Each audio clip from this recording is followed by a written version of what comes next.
Hello, I'm Maciej Mikos. Welcome back to World Talks. As world leaders seek a peace formula to end the ongoing war in Ukraine, Russian troops continue their advance in the east, claiming the city of Vuhledar.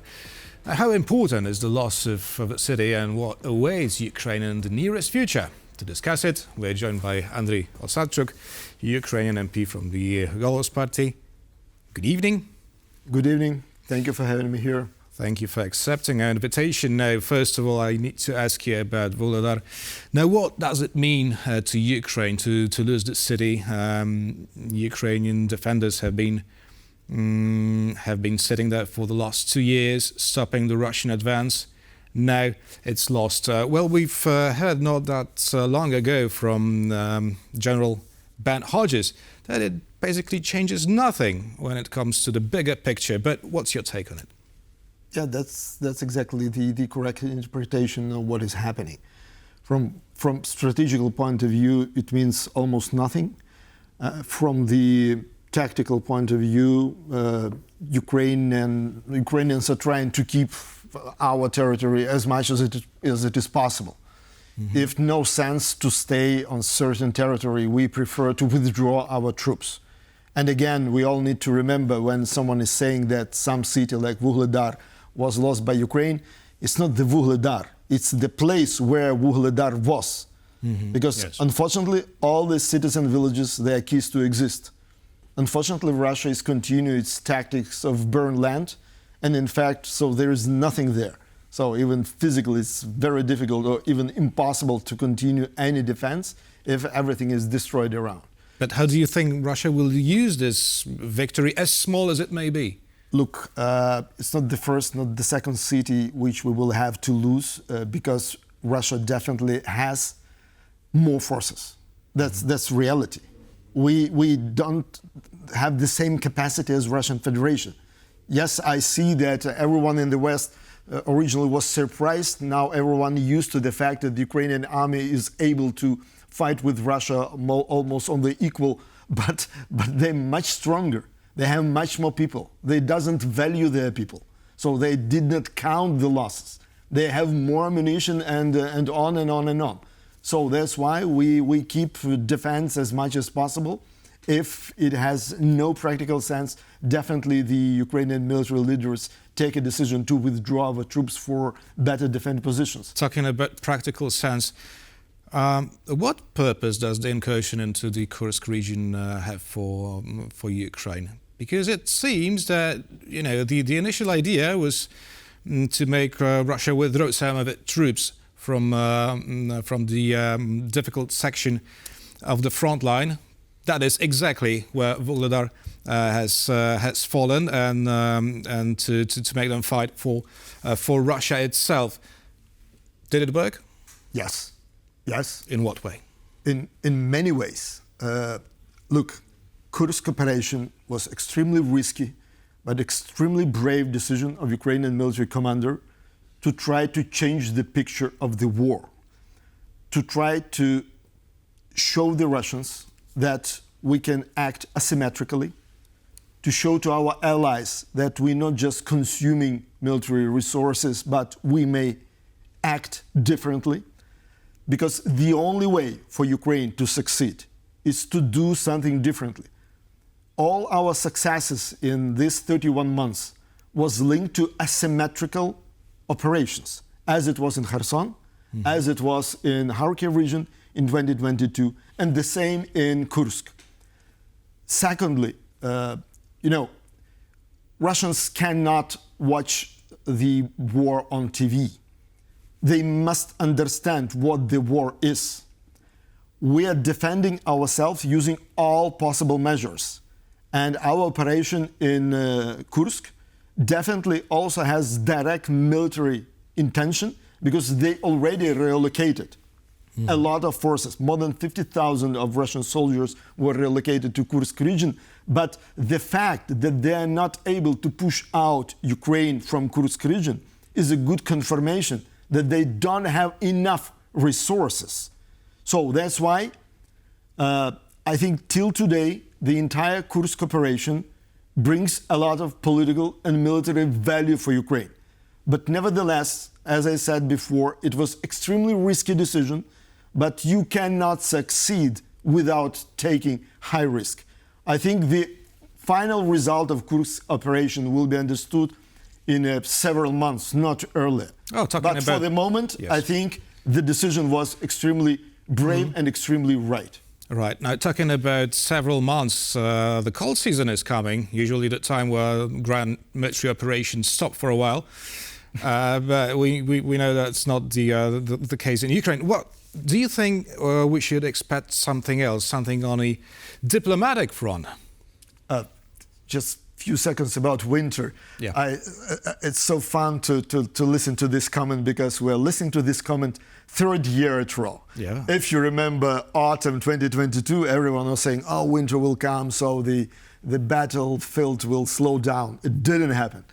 The same was last year. So the reality of this war, that the intention, the tension of the battlefield does not link to the climate, to the temperature, to rains or snow, unfortunately, because it's extremely, extremely difficult for Ukrainian army. So I don't care about Russians, but for Ukrainian army, when you sit in trenches under cold November rain or under snow in January, it's a nightmare. But till today, we're able to do that. And again, I don't think that the picture will be changed this winter. Coming back to diplomacy, I don't think that something new was happening for the last weeks or month.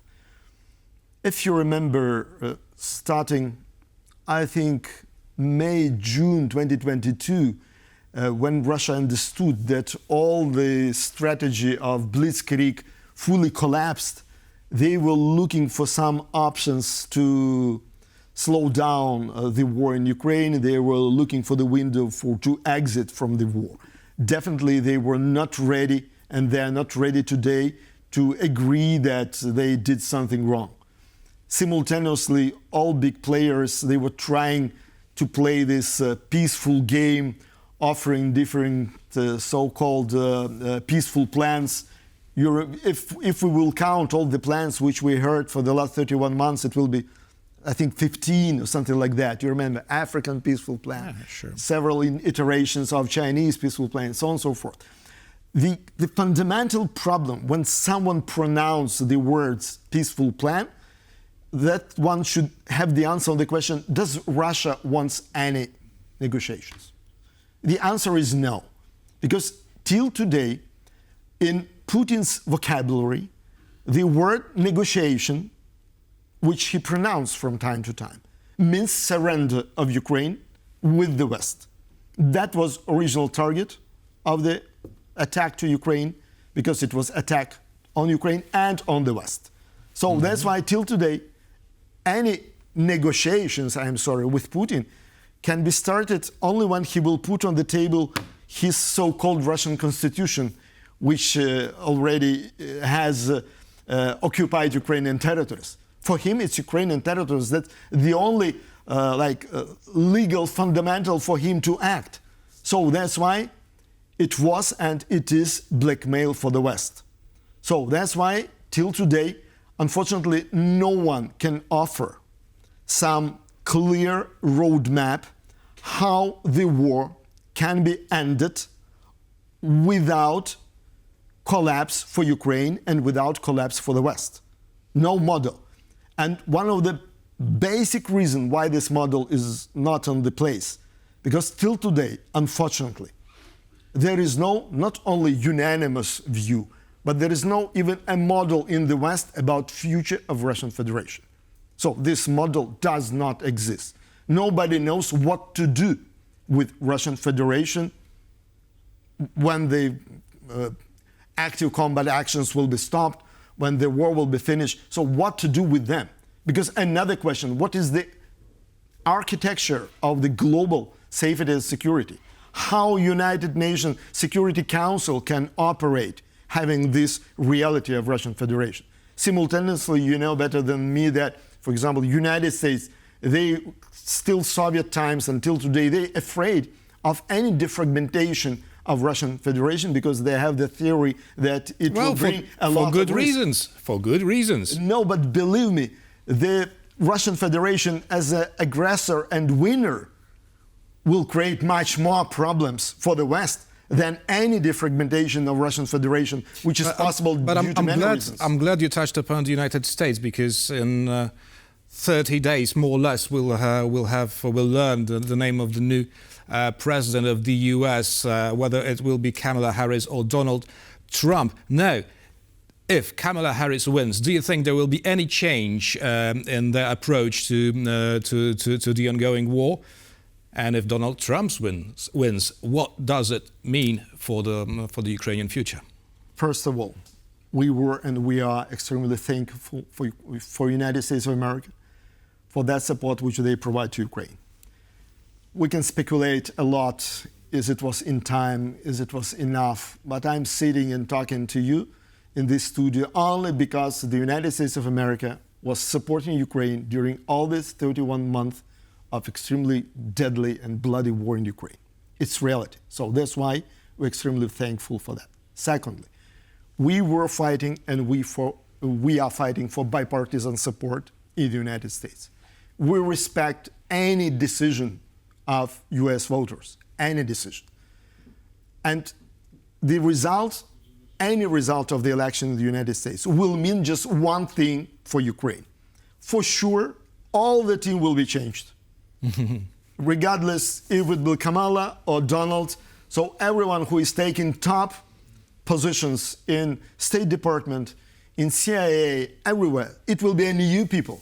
Yeah. Meaning that for Ukraine, it will be a possibility to build new relations, maybe to try to provide new arguments, maybe try to build new strategy with these new people. For sure, two teams will have different approaches, but nobody in the world today may assume what kind of strategy will be supported by a Kamala team or by Donald Trump. We don't know. So that's why let's look at the American elections through Ukrainian perspective very simply. We will respect any decision of American citizens, and we see these results as a possibility for Ukraine to change or to improve or to make more efficient our strategic relations with the United States of America. Understood. Andrii Osadchuk, Ukrainian MP from the Holos Party, was our guest this evening.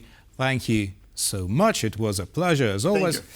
And that would be all for now. Thank you for watching, and stay with us for much more here on TVP World.